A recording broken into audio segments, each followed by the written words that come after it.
video ini tetap dalam keadaan santai ya. Soalnya kita akan membawakan sesuatu yang berat nih, tapi santai aja. Kita akan menjelaskannya dengan mudah. Hari ini kelompok kami akan mengadakan talk show dengan tema investasi. Namun, dalam investasi kita banyak kode yang seperti BBCA, Goto, SMDR, dan lain-lain. Sebenarnya itu apa sih?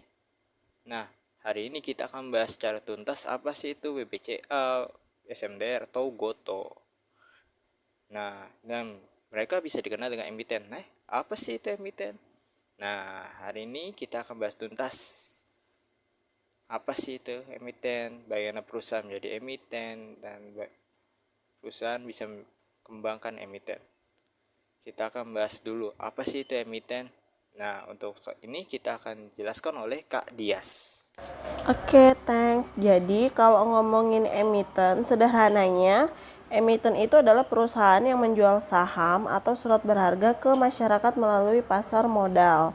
Perusahaan ini tuh biasanya sudah berstatus go public, artinya kepemilikannya nggak cuma dipegang oleh pendiri atau pemilik awal aja, tapi juga dimiliki oleh masyarakat umum.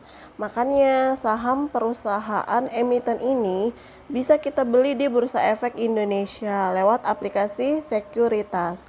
Dengan jadi emiten, perusahaan berharap bisa dapat tambahan modal dari masyarakat untuk mengembangkan bisnisnya, entah itu untuk ekspansi, buka cabang baru, atau inovasi produk. Oke, berarti emiten itu bukan perusahaan biasa ya Kak Dias ya? Oh, terus kalau perusahaan itu mau jadi emiten itu sebenarnya gampang apa enggak sih?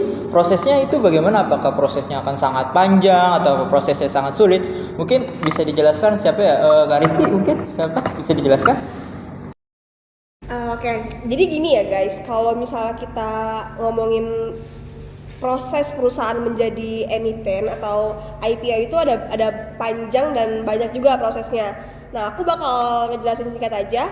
Kalau soal proses itu jelas nggak bisa sembarangan, harus ada proses yang sesuai dengan standarnya. Perusahaan harus melewati proses yang disebut dengan IPO atau Initial Public Offering. Secara garis besarnya tuh kayak gini. Yang pertama, perusahaan itu harus menyiapkan laporan keuangannya yang udah rapi dan juga udah diaudit supaya publik itu bisa menilai nih kondisi keuangannya perusahaan itu bagus atau tidak. Nah, yang kedua, perusahaan harus mendaftarkan dan memenuhi persyaratan dari OJK dan Bursa Efek Indonesia. Ini penting banget karena menyangkut perlindungan untuk para investornya. Selanjutnya itu perusahaan harus underwriter atau menentukan harga saham pertamanya. Ini penting banget ya guys, apalagi untuk pertama kali IPO. Itu hal yang sangat krusial juga. Nah, dan yang terakhir, setelah semua prosesnya selesai, barulah saham perusahaan tersebut resmi dan diperdagangkan di pasar modal. Jadi bisa dibilang emiten itu butuh kesiapan finansial dan manajemen yang sangat matang dalam melakukannya guys, gitu. Wah, ternyata panjang juga ya prosesnya Kak Rizky. Nggak heran kalau perusahaan yang udah terdaftar di BI atau yang sudah menjadi emiten resmi daripada di Bursa Efek itu perusahaan yang mungkin sudah sangat besar ya.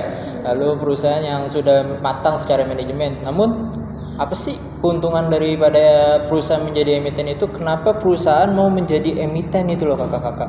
Mungkin kakak-kakak ada yang bisa kasih tahu ke saya apa keuntungan kalau perusahaan menjadi emiten di dalam Bursa Efek?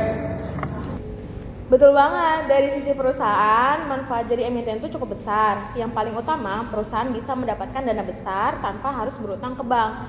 Dana ini bisa dipakai untuk ekspansi biaya, pengembangan teknologi, atau meningkatkan kapasitas produksi.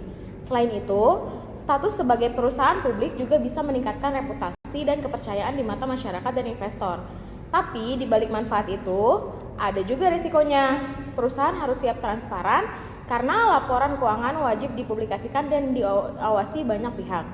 Selain itu, kalau kinerja perusahaan menurun, harga saham juga bisa ikut turun dan itu bisa berdampak pada citra perusahaan.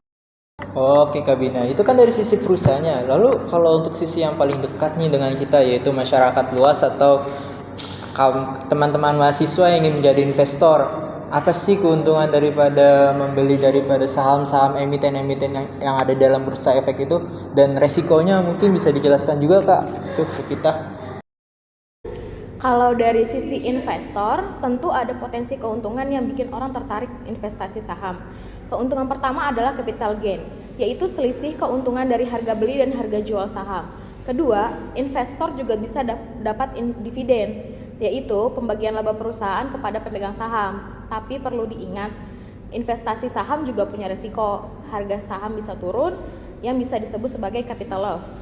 Selain itu, kalau perusahaan mengalami kerugian atau kinerjanya menurun, investor juga bisa terdampak, bahkan bisa nggak dapat dividen. Wah, menarik banget ya untuk investasi dari sisi investor. Tapi mungkin sebelum itu bisa dikasih tahu dulu gitu ke kawan-kawan yang akan menonton video ini. Contoh-contoh emiten yang terkenal itu kodenya apa sih, yang seperti tadi kita sebutkan tadi, apakah BBCA itu termasuk yang terkenal atau ada kode-kode atau perusahaan-perusahaan emiten lain yang lebih terkenal gitu, bisa sebutkan gitu Kak? Oke, di sini aku mau jelasin, di Indonesia sendiri itu emiten itu jumlahnya tuh banyak. Jadi ada beberapa contoh yang cukup dikenal masyarakat, antara lainnya tuh dari BBCA, sektor perbankan, kemudian ada dari TLKM, dari sektor telekomunikasi, terus ada GoTo, yaitu dari sektor teknologi. Saham-saham ini tuh sudah tercatat di Bursa Efek Indonesia dan bisa dibeli melalui aplikasi sekuritas langsung.